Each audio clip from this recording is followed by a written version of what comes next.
दिया था संविधान में, और जो पंचायत गठित की थी, ग्राम पंचायत के सदस्य, ग्राम पंचायत का प्रधान, क्षेत्र पंचायत सदस्य और जिला पंचायत सदस्य, पूरे देश में कोई फॉर्मेलिटी वो लाए। वैसे तो पंचायत में पहले भी थी, आजादी से पहले दूसरे स्तर में थी, दूसरे तरीका से जिला परिषद हुआ करता था, जिला परिषद समय था। लेकिन 1961 में क्षेत्र पंचायत जिला पंचायत अधिनियम पारित हुआ। उसके बाद जिला परिषद के रूप में ही लोग चलते रहे, प्रधान ही जिला परिषद का सदस्य होते थे, ब्लॉक के रूप होते थे और ग्राम पंचायत के सदस्य। लेकिन हमारे क्षेत्रीय शासन में सबसे बड़ा असमानता हुई, जो सबसे बड़ा भेदभाव हुआ, जो हमारे लीगल राइट्स, जो हमारे फंडामेंटल राइट है, जो हमारे कानूनी अधिकार है, उसको जो छीनने का काम गवर्नमेंट ने किया है, और वो भी भेदभाव के साथ। ऐसा नहीं अभी ये कानून में जो बहाना बनाते हैं। 1991 में भाजपा गवर्नमेंट थी, मैं बिल्कुल नाम लेके स्पष्ट कर रहा हूँ, राजनाथ सिंह चीफ मिनिस्टर थे। उन्होंने UP industrial area development act 1976 में एक अमेंडमेंट किया और उन्होंने धारा 12 जोड़ी, और धारा 12 में ये प्रावधान है, अब जहां प्रदेश में डेवलपमेंट अथॉरिटीज है, वहां जहां इंडस्ट्रियल डेवलपमेंट अथॉरिटी, वैसी अथॉरिटी नहीं, वहां ये हटा दिए जाएंगे, वो डेवलपमेंट करेगी वो अथॉरिटी। ये बहुत बड़ा धोखा था जनता के साथ, और वो अमेंडमेंट करने के बाद उन्होंने चुप डाल दिया, उसका एक्सटेंशन को वो दे। बाद में फिर गवर्नमेंट में बदली आई, एक चुनाव की अधिसूचना हुई, उस चुनाव की अधिसूचना को हाई कोर्ट में चैलेंज कर दिया हमारे नेता, और वो भी भाजपा से संबंध रखते थे। जब ये लगा कि बुराई मिल जाएगी, ये तो नुकसान हो जाएगा क्षेत्र का, तो उसे भागे उसे विड्रॉ करने के लिए, तो हाई कोर्ट ने चेंज किया, तब तो हम तय करेंगे,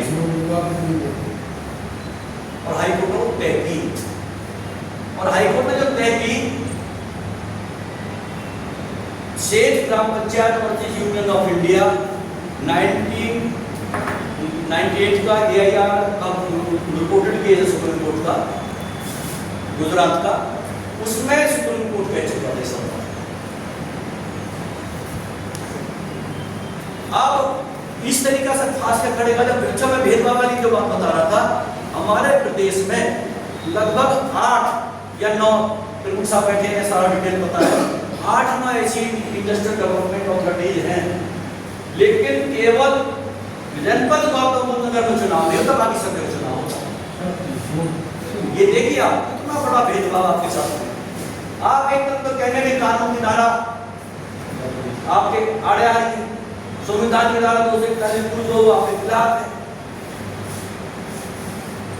उसमें भी जब संविधान में प्रोविजन डाला जा रहा है, वहां भी ब्यूरोक्रेसी के जुडिशरी के लोग होते हैं, मतलब नहीं होता, वो लोग धीरे से उनके काम में बाधा ना बन जाए जनता, क्षेत्रीय स्तर के लोग, तो वो अपनी मांग ना करने लगे, इसलिए ऐसे कानून बनाकर धीरे से सरकार दिए जाते हैं, और वो पेंडिंग रख लिया जाता है, वो जब तक उनका एग्जीक्यूशन नहीं करते हैं, वो ही हमारे साथ हो रहा। सबसे बड़ा भेदभाव जो मैं बता रहा था वो ये है, अब पूरे प्रदेश में कहीं भी चुनाव बंद नहीं है, ये हमारी कितनी बड़ी वो है। मैं बता रहा हूँ, कोर्ट में गए ना, देखिए कोर्ट में गए ना, कोर्ट ने कंफर्म कर दिया, कोर्ट ने अब एक ही रास्ता बचता है, अब यूपी गवर्नमेंट जो रास्ता है, UP industrial area development act 1976 में जो धारा 12 जोड़ी उसे हटा रहे हैं। सबसे पहले वो धारा हटने के बाद तब आप लड़ाई आगे बढ़ सकते हैं। ये तो जिला पंचायत के लिए बात है, ये ग्राम सभा जिला पंचायत को समाप्त करने के साथ ये नगर पालिका पार्षद वाला इन तक हो गए, कोई व्यवस्था तो लोकतंत्र जोड़ा है। मैं वही तो कह रहा हूँ, बात आएगी उसी पॉइंट पर आ रहा हूँ। हमारे यहाँ जो ये एक्ट हैं इनके रूल्स में भी ये भी आ गया कि 2 लोग रहेंगे इनमें गवर्नमेंट ऑथोरिटी। आज तक 1976 से लेकर जब नोएडा बना और 91 में ये बना, 2001 में ये बना, किसी भी अथॉरिटी में, यहाँ तक कि एनटीपीसी भी एक जस्टिफाइड अथॉरिटी है उसमें भी, और भी ऐसी ऑटोनोमस बॉडी हैं उसमें कहीं कोई जनता का प्रतिनिधित्व नहीं है जो होना चाहिए। और ये मैं इतने शौक में कहना आया था इस वीडियो वाला संक्षेप में, अब माफी चाहते हुए मैं आप लोगों से पूछना है जो कि